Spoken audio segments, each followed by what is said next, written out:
သိပ္ပံပညာရှင်တယောက်ဟာစမ်းသပ်ခန်းထဲကိုလက်အသေးလေးတစ်ကောင်ထည့်ပြီးတိရစ္ဆာန်တွေရဲ့စင်ကဲပြောင်းလဲမှုကိုအရှိန်မြင့်ဖို့ကြိုးစားခဲ့တယ်။စင်ကဲပြောင်းလဲမှုအရေးတွေပြိုလဲကနေစီးဆင်းသွားတာနဲ့အမျှအဲ့ဒီလိတ်ဟာလင်းမြန်စွာပဲကြီးထွားလာပြီးလူသားပုံစံအင်္ဂါရက်တွေတဖြည်းဖြည်းပေါ်ပေါက်လာခဲ့တယ်။စိုးရိမ်ပူပန်နေတဲ့ပုံစံရှိတဲ့ဖြန်လေးကလွယ်လို့ကျန်တဲ့သူတွေအားလုံးကတော့ဒီရလက်အပေါ်စိတ်လှုပ်ရှားနေခဲ့ကြတယ်။ဒါပေမဲ့စမ်းသပ်မှုအောင်မြင်ပြီလို့သူတို့ထင်လိုက်တဲ့အချိန်မှာပဲ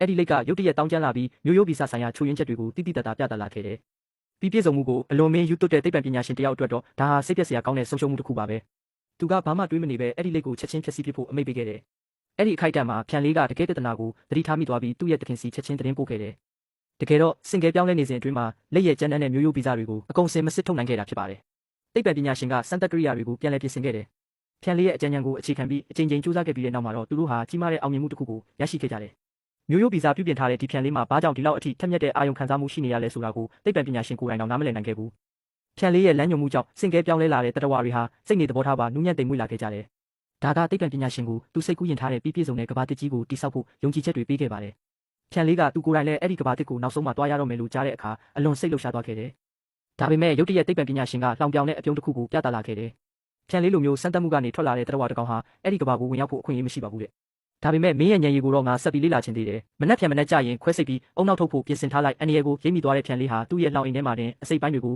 စတင်စုဆောင်ပြီးဝင်ခွင့်တက်တစ်ခုကိုတိစောက်ခဲ့တယ်။နောက်တစ်နေ့မတိုင်ခင်မှာပဲသူကသူ့ရဲ့တငယ်ချင်းတွေနဲ့အတူထွက်ပြေးဖို့စီစဉ်ခဲ့ပါတယ်။မျှော်လင့်ချက်တွေအပြည့်နဲ့သူကလှောင်အိမ်တကားတွေကိုဖွင့်ပြီးသူ့ဘေးနားကတိရစ္ဆာန်တွေကိုလွှတ်ပေးခဲ့တယ်။ဒါပေမဲ့သူတို့မအောင်ပွဲခံရသေးခင်မှာပဲချက်ကတနက်တလက်နဲ့ရောက်လာပြီးဖြန်လေးကိုလှောင်အိမ်ထဲပြန်ဝင်ဖို့အတင်းကျပ်လုပ်ခဲ့တယ်။သူ့ရဲ့တငယ်ချင်းတယောက်တက်ဖြတ်ခံလိုက်ရတာကိုမြင်ပြီးတဲ့နောက်ဖြန်လေးဟာစိတ်ကျိုးပြတ်သွားပြီးဒေါသတကြီးနဲ့ချက်ကိုတိုက်ခိုက်ပါတော့တယ်။သူ့ရဲ့တငယ်ချင်းတွေကသူ့ကိုထွက်ပြေးဖို့အော်ဟစ်ခဲ့ကြပေမဲ့လက်နက်ကင်အဆောင်တွေရောက်လာတဲ့အထိသူကဆက်ပြီးတိုက်ခိုက်နေခဲ့တယ်။သူကလက်နက်တစ်ခုကိုလူယူပြီးအဆောင်တွေကိုအပြည့်ရှင်းပစ်လိုက်တယ်။တနက်တန်တွေငြိမ်သက်သွားတဲ့အခါမှာသူ့ရဲ့တငယ်ချင်းအလုံးတေဆုံးသွားခဲ့ပြီဆိုတာကိုသူသတိပြုမိလိုက်တယ်။ဝမ်းနည်းပူဆွေးမှုကိုအောက်ရီထားရင်သူဟာမီးတောက်တွေထဲကနေဖြတ်ပြေးပြီးအာကာသယာဉ်ပေါ်တက်ကပဲ့ကင်ကန်းထဲဝင်ရောက်ပြီးအင်ဂျင်ကိုနှိုးကာအာကာသထဲကိုထွက်ပြေးလွတ်မြောက်သွားခဲ့တယ်။နှစ်ပေါင်းများစွာကြာပြီးတဲ့နောက်မှာတော့သူဟာအဲ့ဒီဝမ်းနည်းစရာကောင်းတဲ့နေရာကိုပြန်လည်ရောက်ရှိလာခဲ့ပြီးစမ်းသပ်မှုတွေကဘယ်တော့မှမရက်တန့်ခဲ့မှန်းသိလိုက်ရတယ်။ရေတွက်လို့မရတဲ့တရဝများစွာဟာအချင်းချခံထားရဆဲဖြစ်လို့သူကဝင်ခွင့်ကတ်တစ်ခုကိုကောက်ယူကာလှောင်အိမ်တွေကိုဖွင့်ပြီးကြောက်လန့်နေတဲ့တိရစ္ဆာန်တွေကိုလှုပ်ပေးခဲ့တယ်။ဒါပေမဲ့သူ့ရဲ့သခင်ဟောင်းကထပ်မံပေါ်လာပြီးသူ့ကိုပြန်ပြီးဆွဲခေါ်ဖို့ကြိုးစားခဲ့ပြန်တယ်။သို့တော်လည်းဆင်းရဲဒုက္ခအလုံးကိုကြော်ဖြတ်ပြီးရှင်သန်လာခဲ့တဲ့နောက်မှာတော့